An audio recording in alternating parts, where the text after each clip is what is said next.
Hi, everyone. Thank you so much for joining us for our webinar series for the Center for Next Generation Photovoltaics. We will have the presentation for the first 30 minutes or so and then take questions after. So if you have any questions, feel free to type it into the chat window that should be on the left of your screen. I'd just like to introduce Dr. Peter Muhoro. Take it away. All right. Well, thank you. And thank you all for having me here. For those who've heard me talk before, I feel for you for putting yourself through this again. But what I'm going to do is just give a quick overview of what we do as a distribution utility here in Texas.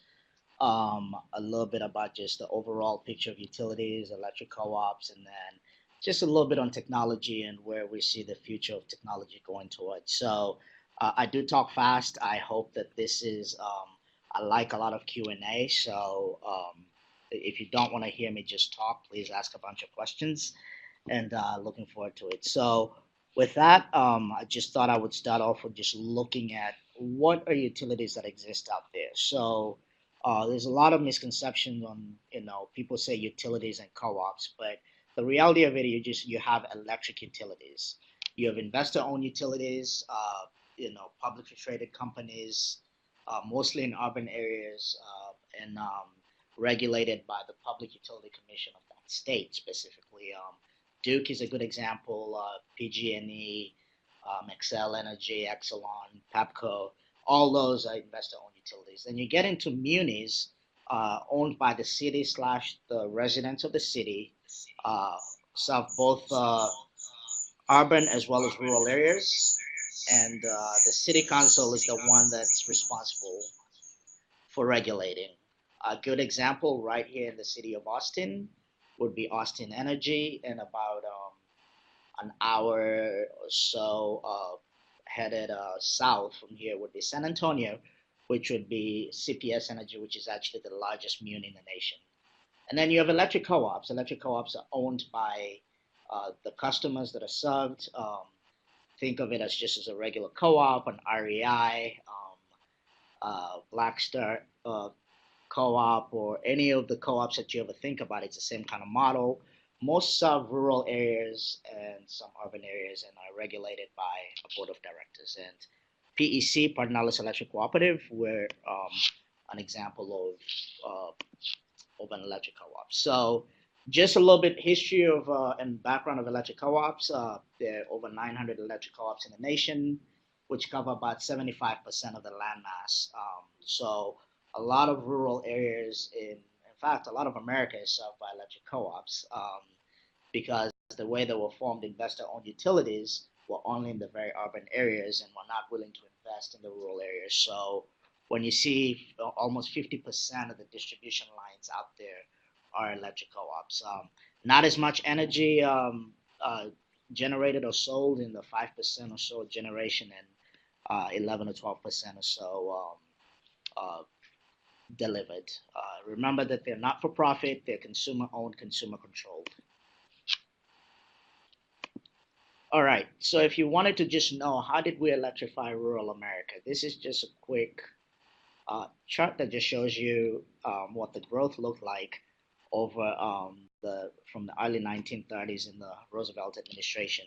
Anyone interested, there's a lot of, all you have to look at is the Rural Electrification Administration or agency, and you'll find a lot of literature on this. So electric co-ops are governed by 7 cooperative principles. You will find this across any co-op, just not electric co-ops.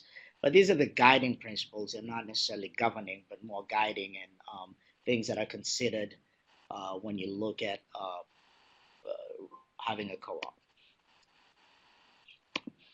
So how do electric co-ops compare with other utilities? Now that I've given a picture of what the other utilities look like, if you look at the number of consumers served, investor-owned utilities on average serve over 500,000 customers. Munis serve about 10,000, and co-ops serve about 20,000.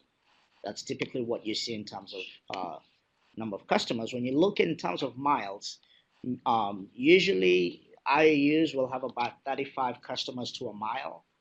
Munis that tend to be smaller, denser in a localized area, so you have nearly 50 customers per mile. Electric co-ops are very vast, so it's very low density, so on average about 7.1 customers per mile. A lot of very interesting difficulties as you look at that. When you look at revenues, investor-owned utilities will collect per mile nearly 80,000. Munis will collect more, 100, almost 120. Electric co-ops collect the least amount. So you've got to think electric co-ops, the least amount of revenue, very low density, and serve very wide, very wide areas. Those are interesting challenges as you think of how you run a utility. So let me get into a little bit about PEC and who we are. We're, as I said, the largest electric co-op in the nation, serve about 8,100 square mile territory in the hill country of Texas. So we're right by Austin all the way to San Antonio and going all the way out west. Our territory is not contiguous. We've got a little bit of a split, but on our eastern side, we've got about 21 accounts to a mile. On the western side, about 2 accounts to a mile. So a lot of very difficult challenges as we run the system. Just in terms of where we are, these are numbers as of December 2016. I do apologize. The left side of this slide looks a little bit off, but so we're actually nearly 290,000 accounts. We're growing pretty fast. Added almost 12,000 new accounts last year. For anyone in the utility industry, it's exciting to know that you're at a 5% growth because most people are actually experiencing some negative growth. Really good on margins. Equity looks good. 728 employees at this point, and sold over 6 billion kilowatt hours. We are a distribution electric co-op. This is just a picture of what our power supply diversity looks like. We do buy primarily our power from the Lower Colorado River Authority, but our contract allows us to go anywhere else. Up to 35% of our load can be accessed anywhere else. We've executed about 20% of that. Some of it is a wind contract, some of it is just on the market, and other small options such as solar that we're currently doing. So we're talking utilities. I like to use that. Everything has changed, nothing has changed. So if you look at today's power system, this is a very good, and EPRI, the Electric Power Research Institute, put together a really good paper on the future of the grid, and this is a good example of what today's grid looks like. It's, the mission has always been safe, reliable, affordable, and over the last several years, moved towards a more environmentally responsible grid, which is great and everything, but it's still on the concept of you generate from a power plant, you transmit it over a distance, and then you get it to a substation, and then you distribute it to the transformer, and then the transformer to the home. Really great. That's how it's today looks like. And then if you look at what does the future look like, it's really more of a very integrated system, because now you have, on the flip side of that traditional system, you add on the capability of someone can generate from the end of the line. So now your electrons can flow from anywhere in the grid, not necessarily from the one-way flow that traditionally you expected. So still have the safe, reliable, affordable, environmentally friendly, but now you have to add several other things. It has to be a very connected grid. It has to be very flexible and very resilient. And so how do we achieve that kind of grid? And this is where I get into talking about some of the things that we're doing to achieve this future of what the future of an integrated power system looks like. So first, it has to begin with consumer engagement. That is the key thing of all of this, that there's no way to do this if you cannot engage your consumers.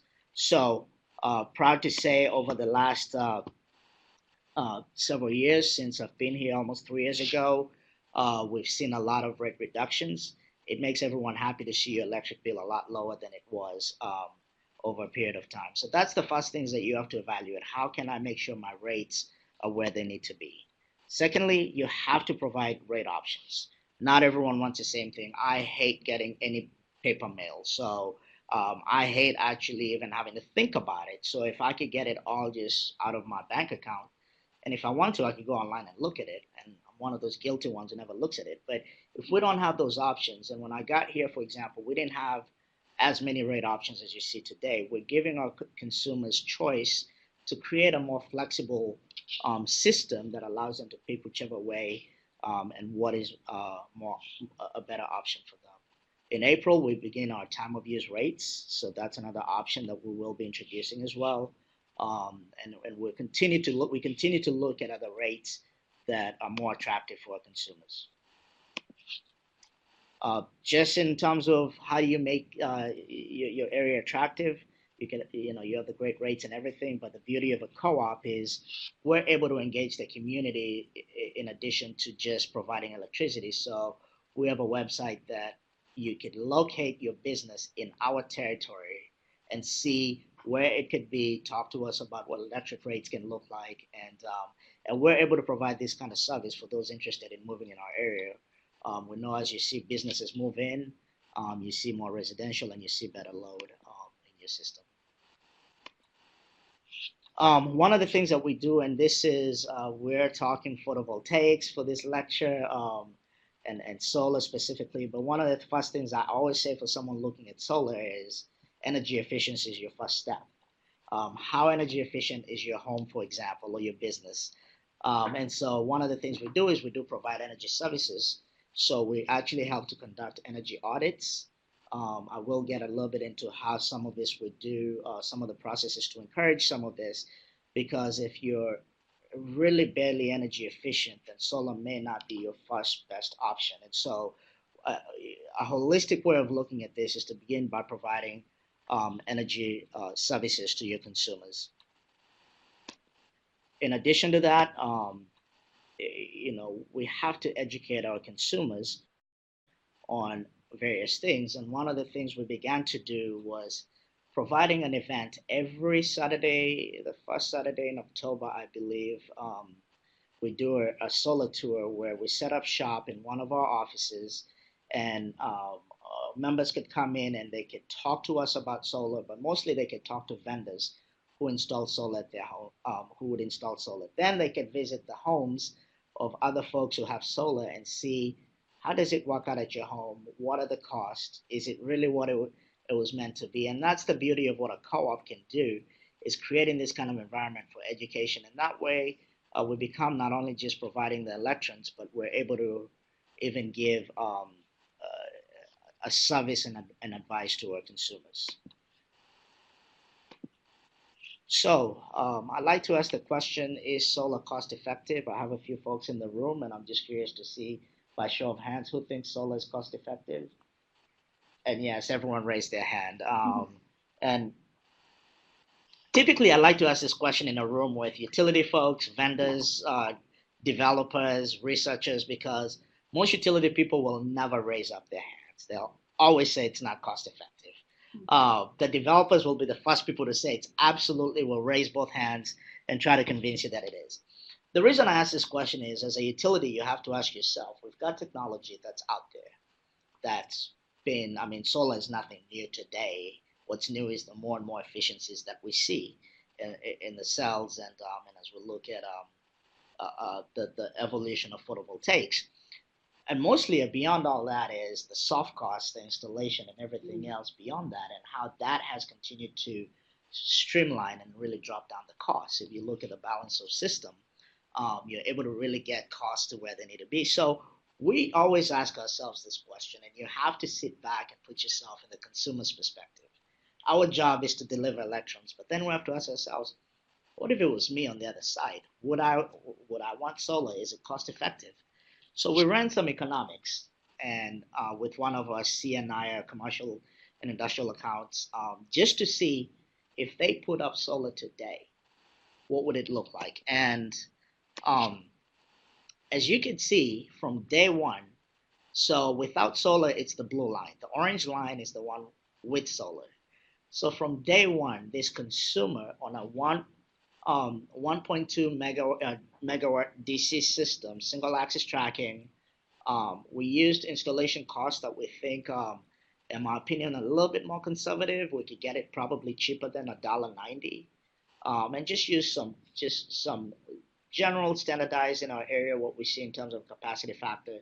Well, when you look at this, which would be, roughly a 1 megawatt AC system, from day one, this person saves money. So you have to ask yourself as a utility, are you relevant anymore if this person can do this on their own?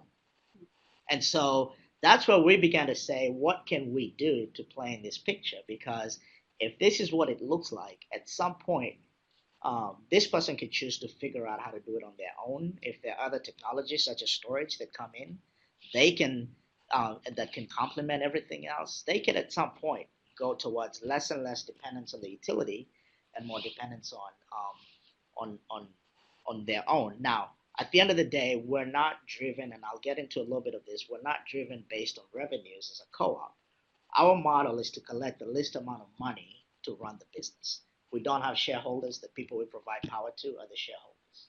So a different kind of model that allows you to think a little bit different than and say, do I really care where the electrons come from? If it comes from the end of the line or from this other side, who cares? As long as we can provide the best service uh, to our consumers. So a few things that we're doing. One of the things we're looking at is our behind the meter solutions. This has existed for a while. Usually under 50 kW systems, easily we've looked at what would be the levelized cost with and without the ITC, and then how does that compare with our rates? And we see it being very attractive. We do no interconnection costs. Any excess power is bought at avoided cost.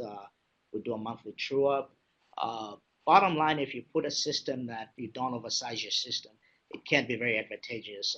Where in Texas, everything's bigger, so while nationally everything, the average system is 3 kW, we're at 7 kW for our system. So a lot of air conditioning load.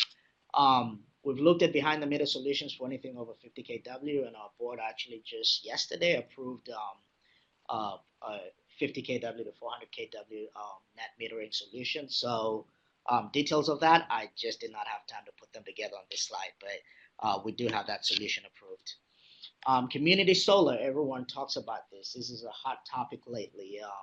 I'm not going to get into how community solar works in the theory. It's a very simple theory. You have a facility, people buy it or subscribe into pieces of that facility, and then they get the contribution that's generated from that. And that's just and the different models you could do it. You could you could subscribe into a fee and get the output of it, or you could say, I just want to buy X amount of output from this system. It's more attractive than residential or rooftop solar because we could do it larger or at larger economies of scale, so get a better rate to do this than you would from a residential standpoint. And not everyone, NREL has done a lot of studies that show, only what in the 27 to 30% of rooftops can really take on solar. And that is so don't think of it as just the structure. Think of the ownership model. I mean, there's so many variables that come into that. And so while we may have many roofs, doesn't mean that it's an easy way to do it. So we're launching this. We're actually groundbreaking our first site here in a few weeks, and we'll have about 15 of these systems throughout our territory. Part of it is you locate them where you need where it actually helps the grid as well. So another option, and that provides an option to the members. I am proud to say the rate that you'll get from this will probably be the same as your rate that you would pay for electricity anyway. I hope we could get it even lower because who wouldn't want to subscribe to this?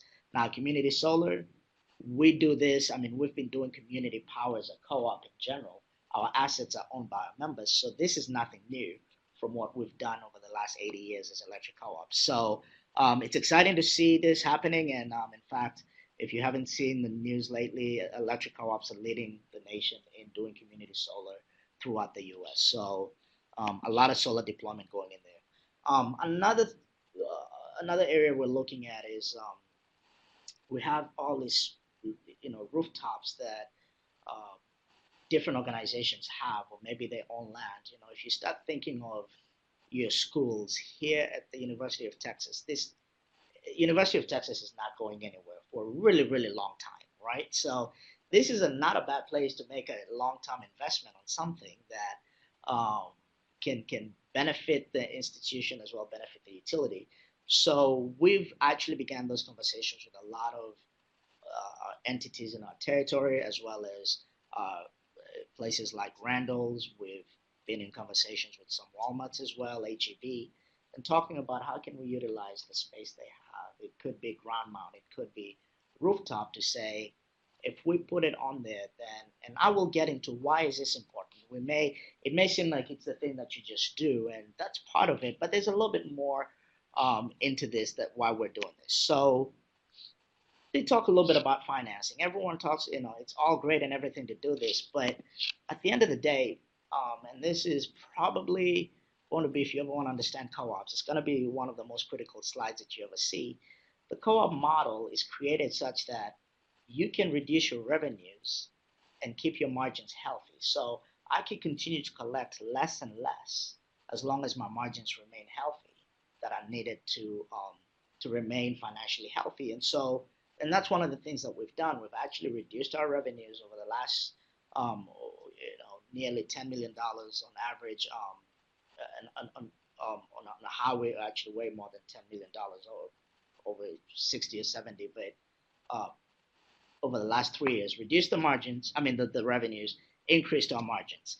That is the model. That's why this model becomes very successful, because you're able to put this kind of idea into.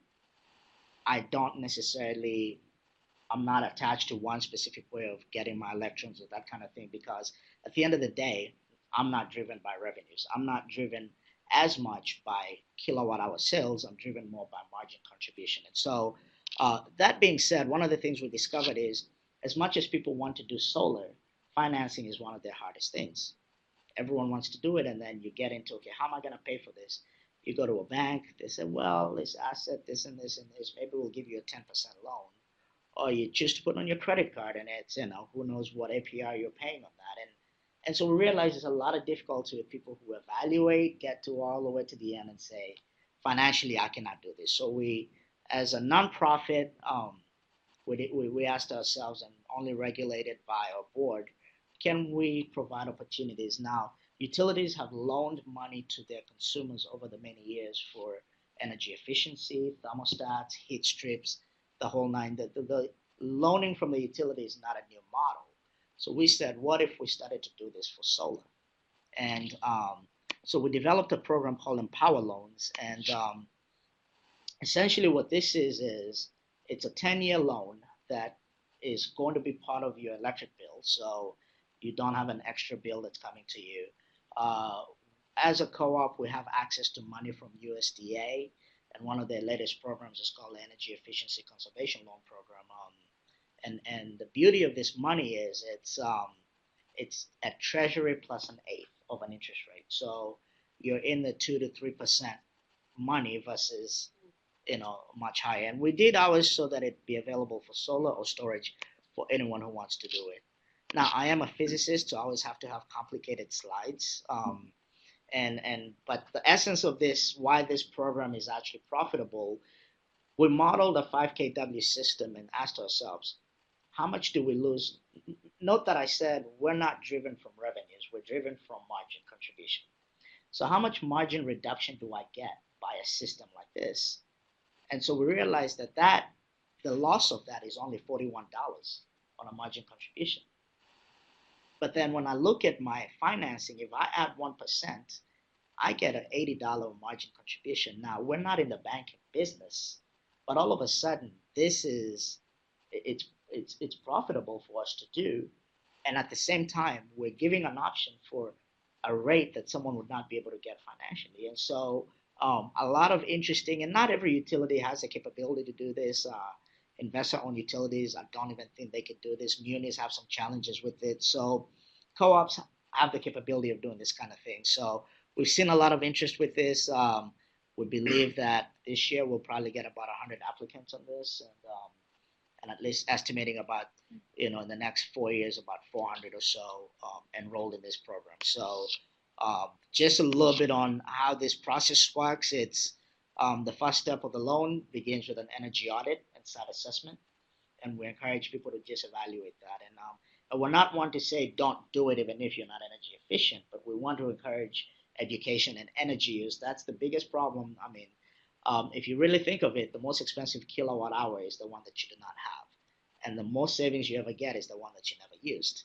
And so if people can learn about energy conservation and then they can learn about being efficient and then do solar, it's a combination of different ways of doing this. And so um, then they can learn about time of use. So, for example, when solar is generating and they're not using, the benefits of that from the utility standpoint, which overall they get to benefit because we don't have shareholders. So, overall, everyone wins in this thing. And so, there's a process to get through this.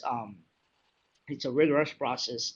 We could spend an hour talking about the loan program, but I'll try not to get into too much of that. So let's get into technologies. Just a couple of things we've been doing, and I just went a little bit too fast. We've got a grid that's almost 80 years old, very efficient, reliable. We're among the top 10%, I would say, in terms of reliability. 67 average 67 minutes average outage per consumer per year, which is not bad if you think of it. How many times outages happen, especially with the storms that we experience in an area that we have, 2 meters to a mile, for example, and how long it takes to restore power. So we've had a very strong system, but one of the areas we've discovered is there are newer technologies to continue to add on reliability and resiliency. So looking at condition-based maintenance, for example, predictive analytics, using unmanned aerial vehicles to do some site testing and that kind of thing. And so a lot of new technologies that we could use where now you don't even necessarily have to have a truck with two guys, two ladies, go out there, drive out there, you know, figure out what's going on, and then, oh, wait, do we have the part or not? So we can do a lot of different things in making our grid more efficient. And that just leads on to what other things we could do for the consumer. Um, just uh, in just a quick overlay of some of those things that might be of interest to a lot of folks is things like voltage optimization. If you think of that and how that really integrates into reducing your actual amount of energy that you use, and the importance of that, as well as how that plays out as you look at other different technologies and stabilizing your grid and everything. That is such a critical thing that we've done some testing on this, did a pilot. We're going to do a rollout for a whole system, hopefully, because we see the advantages of some of these technologies. We've got many other things we've been doing over the last few years. I could go on and on about them, but I want to get a little bit more into Q&A because there's a lot of very interesting things I'm sure folks have to ask. So let's talk a little bit energy storage. This is you're hearing energy storage every day.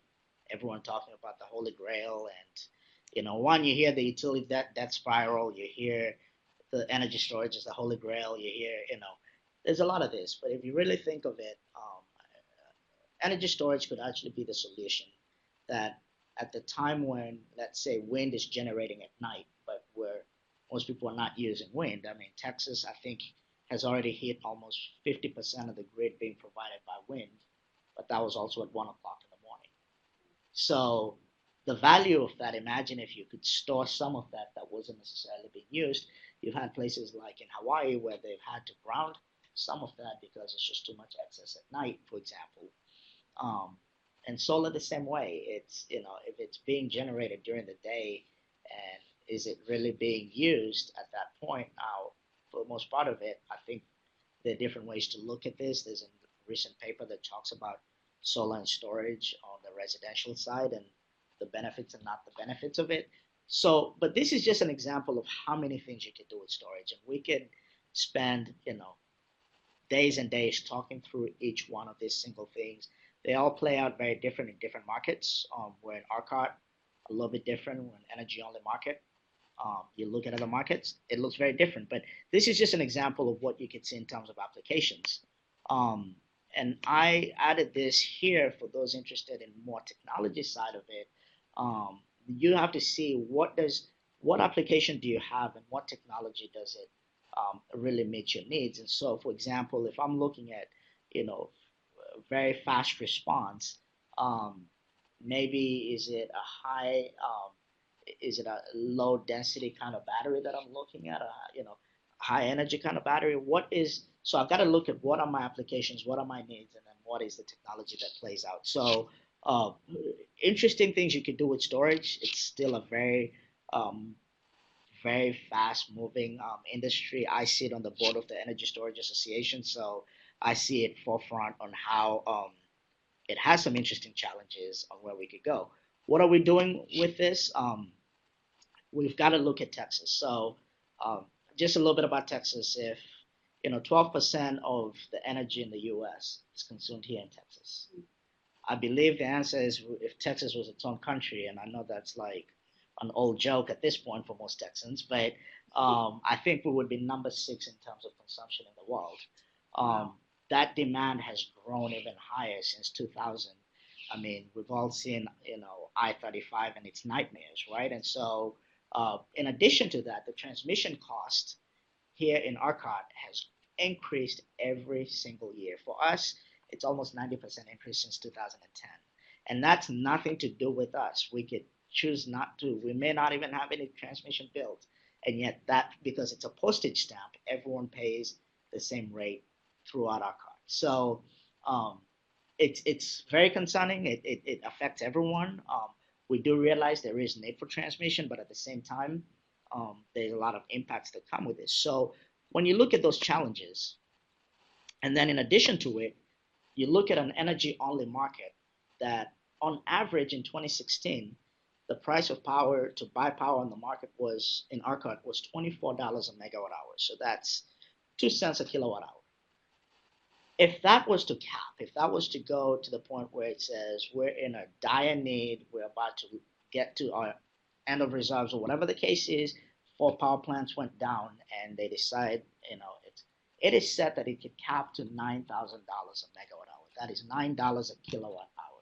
If you consume 500 kilowatt hours a month and you are paying at $9, that's a lot of money you're going to be paying just for your electric bill.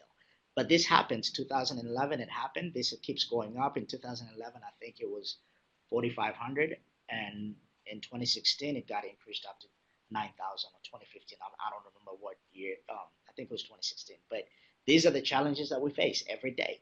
So you have to realize, how do you address scarcity issues when you look at and that's the question of, if your energy could go 400 times more, does local generation help, does storage help, and those are the dynamics. So we've really evaluated some of that and began to ask, can storage provide value? And so one of the projects we're working on is looking at a large storage system, 2 megawatt, 4 megawatt hours, so 2 megawatt for 2 hours, that would be connected to a 2 megawatt solar facility, and looking at what are the different applications and what is the best use we could get for this.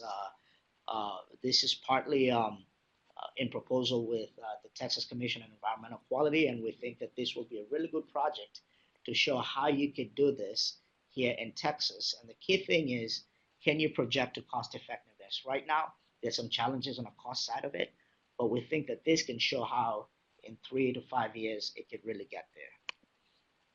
Another project we're looking at to address a lot of these challenges. So when you look at growth of solar, for example, if you look at the levelized cost of electricity, say we're just going to take randomly the number 8 cents as the levelized cost of electricity for a solar system. Well, when you get that 8 cents and you get it installed and everything, there is some incremental cost to looking at actually what the all-in at the very end is. And maybe the consumer is not the one who gets this. Maybe it's the utility that has to upgrade some systems or that kind of thing. So we're part of a team, Advanced Microgrid Solutions, Opus One, Grid Bright, and us awarded money from the Department of Energy to look at how do you consider a microgrid that's intelligent and co-optimizes an economic way of dispatching a microgrid. So essentially, when you've got that levelized cost and you've got this incremental cost, you can optimize this system such that at the end, your levelized cost is still the same as when you install solar. So now as you get more solar into the system, you're finding ways to address those incremental costs. So this is right. I mean, we just made this public, I think, a month ago or so. We're still in the early stages of the project, but I think it'll be something that not only just shows the economics of it, but also can add reliability, resiliency, and really benefits to especially some of our users who would consider having this kind of system. So with that, I'm gonna just slowly wrap it up and just kind of question. I put up a what that integrated power grid looks like. We've talked about the resiliency, the flexibility, and a very connected grid. If you're not familiar with what's going on with the Internet of Things, when you look at utilities, that's a very interesting area to consider. Um, but you know, I talked about what electric co-ops look like today, and I'd like to end with what does the future look like as we look at, we're primarily residential, 90% of our accounts are residential. Will we see this kind of growth when we look at distributed energy resources, when we look at solar, when we look at storage, and as we think of the next generation photovoltaics, how will that play out in addressing this kind of growth and I think it's very interesting as we see it from a research standpoint. How fast do we move the technology to get to deployment? And that is um, questions that we ask ourselves, and we like to really know what's going on. And so, um, I like to end with the fact that, I think the way you do this is through flexibility, innovation, excellence, and service. And that's really the core of what we do at PEC. And with that, I'm going to turn it back to you. And I've got my contact information there for anyone who might need it. Great. And I think we could get into Q&A. Yeah, sounds good. Thank you so much. So we have a first question is about how is PEC preparing for possible cybersecurity hacks into its systems, such as the Ukraine electric shutdown? Oh, that is a very loaded question. I love that question. And I will say, I of course cannot get into the details of what we're doing because that clearly fits the point of cybersecurity. Yeah. But I will say we've been very engaged. In fact, we did know about the Ukraine hacking before everyone else knew about it because every utility we are considered critical infrastructure. We do have systems that we continue to put into uh, to ensure that we're protected. They're very simple things that you have to ensure that you do so that people don't, that you protect your system. So if it's your control center, how well protected are you and also isolated from the rest of the network? Do you have a dedicated network, or how does that all play out? But in addition to that, I will say we're involved working with the group at NREL and looking at cybersecurity and the next generation of tools and devices. We're also involved with the National Rural Electric Cooperative Association. I used to be there, so I know the project that they've worked on called Essence and looking at devices that you could actually put out on your system to really detect and isolate your system in the case of a cyber attack. So we've got some interesting things. I encourage you all to look into what NREL is doing. I encourage you to look at nraca.coop and look at the cybersecurity tools that have been created. But every utility at this point hopefully has their cybersecurity toolkit and their check, and they continue to update that on a regular basis. Great. So the next question is, does PEC proactively approach residential developers with community solar options? So we're here to serve the members. So our goal is to provide those that we serve. Those are the ones we're here to provide solutions to. So we work with developers. We welcome developers to come work with us. In terms of, for example, community solar, if a developer is interested in being the one to build it for us, they'd have to go through a RFP process and how that would go. Now, in terms of third-party ownership and that kind of thing, we're still evaluating what those options are. There's still a lot of questions on how that plays out. I will say an interesting thing that we've talked about and considered is as we see the growth here in Texas, there's a question of can we begin to have smart um, residential developments. So maybe a developer has a space where they can install solar, and maybe we consider storage. How does that all play out? I will tell you, at the end of the day, it comes down to the economics. Um, some of this, who's willing to actually put up in some cases, someone building a house, that 5 acre that could be a 1 megawatt facility is a few homes that they can build on it. So they just have to evaluate. But what we've talked about is, if you have a brownfield, for example, in a development, is that something that we could consider putting? So we welcome and always interested in talking to folks, and that's part of what we're here to do, is collaborate and find the best solutions for our members. Great. Okay, so another question. How does PEC plan to address the issue of how to charge distributed energy resources customers for grid infrastructure as DER penetration increases? Oh, that is the loaded question in terms of rates, and I think will be a really interesting conversation in the next few years.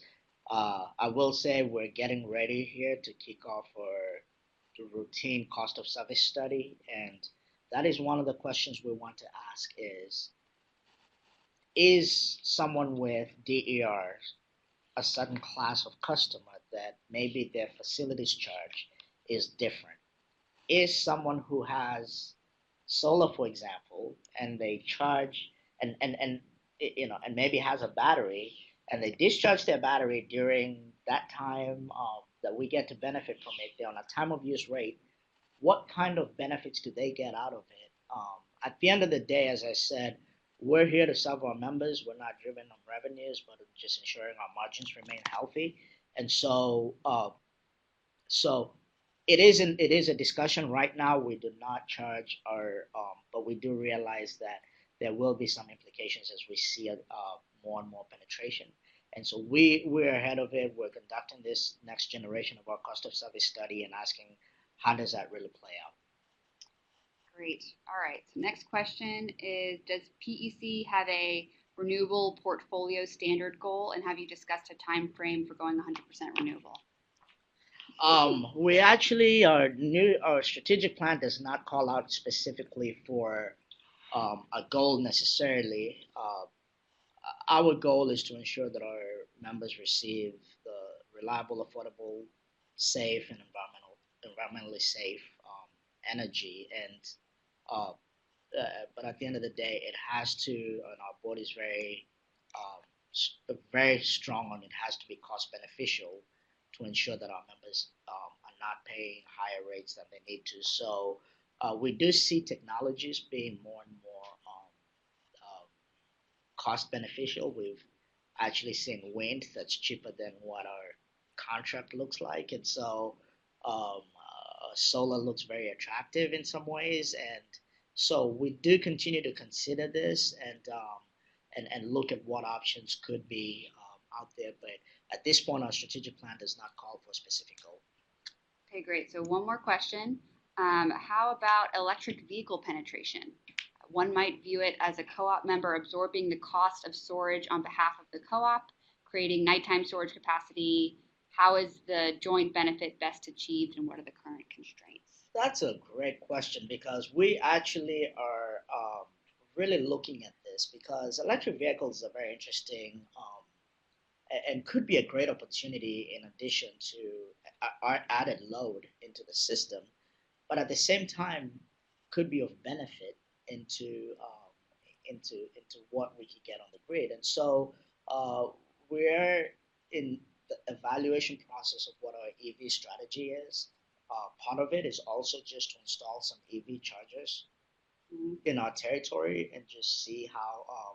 So our new buildings will all have EV chargers, for example, and just see how this begins to play out.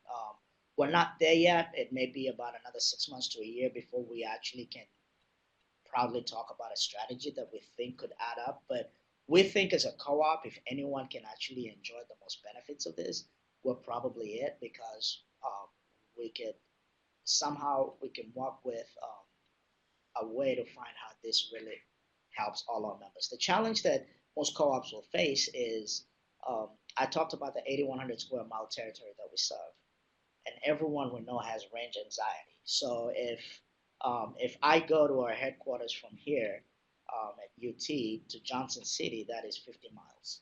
So when I think of that's a 100-mile, so we have to think of a strategy that can also, in addition to that, really address the issues of range anxiety. Mhm. And so, be it fast chargers, for example, or whatever the case is. But we believe that we could be at the forefront of finding a beneficial way of this additional growth that also benefits that owner of the electric vehicle. Mhm. Great. Are there any other questions? Yeah. So do you guys do time of use charging when you meter your electricity, and how do you feel about like could a system like that make solar more attractive if you since you generate solar during like the peak hours generally?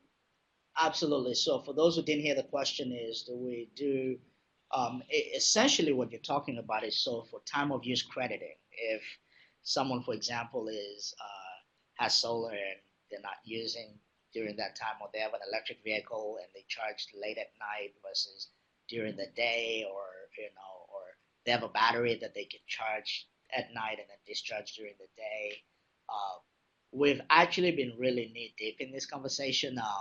We are launching time of use rate in April 1 to start off with. So that is the first step towards this. And we do think that that is the next transition because at the end of the day, if you have a potential way of being a time of use rate and you have solar, it has the potential of actually having a better payback than it currently does.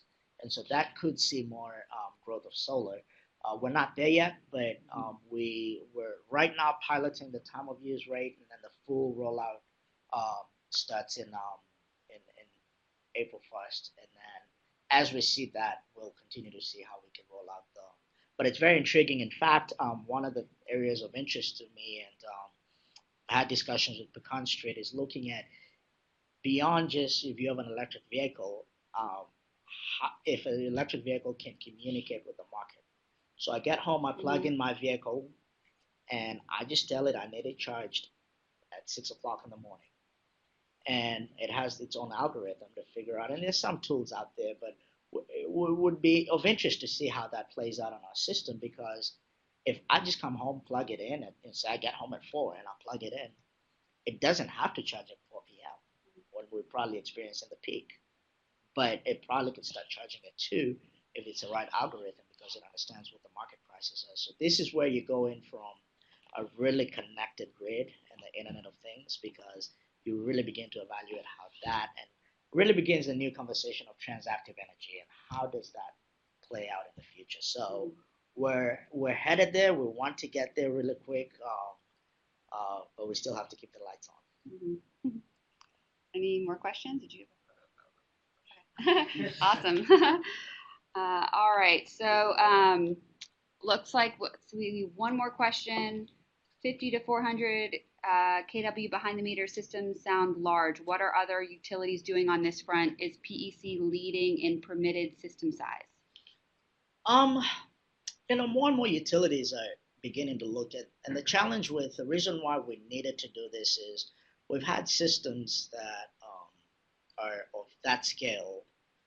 Well, one, everything in Texas is bigger. So if our average residential system is 7 kW, you can only imagine there's some homes that are way big. And in fact, someone with a ranch and a really huge house could easily do a 40, 50 kW system. So not really strange, but we've had a few of those that we've seen come up that is of interest, and we were doing a lot of one-offs in evaluating it, and so we wanted a policy that just allows for anyone who's interested in that. In addition to that, we've got small commercial accounts that might be interested in doing this. So if we just limit them to 50 kW, but even a system that's not oversized for them is say 70 kW, then it became a challenge to get them. So we wanted to move towards a scale that we could see how can we encourage if there are other folks who want to do this. We have something that's standardized. Um, as much as I can tell, there are not too many utilities. In fact, a lot of utilities are still in the 20 kW or less side of things, we see in the way we've written our policy, which should be available on our website, it ensures that everyone wins in this case. And so uh, I think will become more and more of a trend. I don't want to claim we're leading in doing this, but I would say we're probably one of the few on the forefront of this. Great. Well, thank you. Mhm. So you talked about kind of how you're going to handle DERs in the future and all this stuff, but does DER installation, especially in your more rural areas, does that help reduce transmission costs for PEC, or is it just not actually that big of a deal? Great question, and I'm glad you brought it up because that is actually really key for rural areas.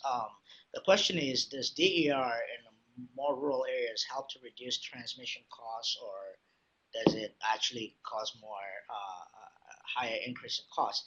The reality of it is this: so on average, you experience about 2 to 3% transmission loss to start off with, and then you look at a 5 to 6% distribution loss. When you have those really long feeders, there are a few challenges that you face. So if I've got a long feeder that has two accounts, one account, by the time they get their power, the voltage may not be where it needs to be. So let's say they have a high resistive load that for the first 10 seconds needs to be a voltage at this point, and they can't even get that started because so now you begin to say, do I upgrade this line, or first of all, do I run my voltage so hot and really high so that that customer at the end of the line benefits? If I do that, there's a cost implication of that. Not to mention, I've got to make sure I stay in my ANSI band, so I'm not violating where I need to be. So that's the first thing. Secondly, I could say, let me upgrade to a three-phase line. If you really want to upgrade a single phase to three-phase for just a few customers, that is a big cost. So DERs begin to actually look at being very optimal in those cases. We actually have considered looking at a project like that, and one of the vendors out there has a very interesting storage battery plus diesel genset that could be of interest that we could consider as. And so our planning folks are continuously starting to ask themselves, is this the technology that can help to address these questions without having to? So now you actually look at DER from cost of power savings, transmission, distribution losses, transmission costs, and asset deferral. So a lot of benefits, and that's once again why I say if anyone can do a lot of this, probably co-ops can find the best way to do it because they can see a lot of benefits from it. Great question. Well, thank you so much, Peter. Sure. Really quickly, and then we have to go. Yeah. So I remember you talking about the increase in transmission prices. Maybe I missed it, but why again were the prices spiking so much in Texas? So one, it's CREZ lines, the Clean Renewable Energy Zone. So that was a $7 billion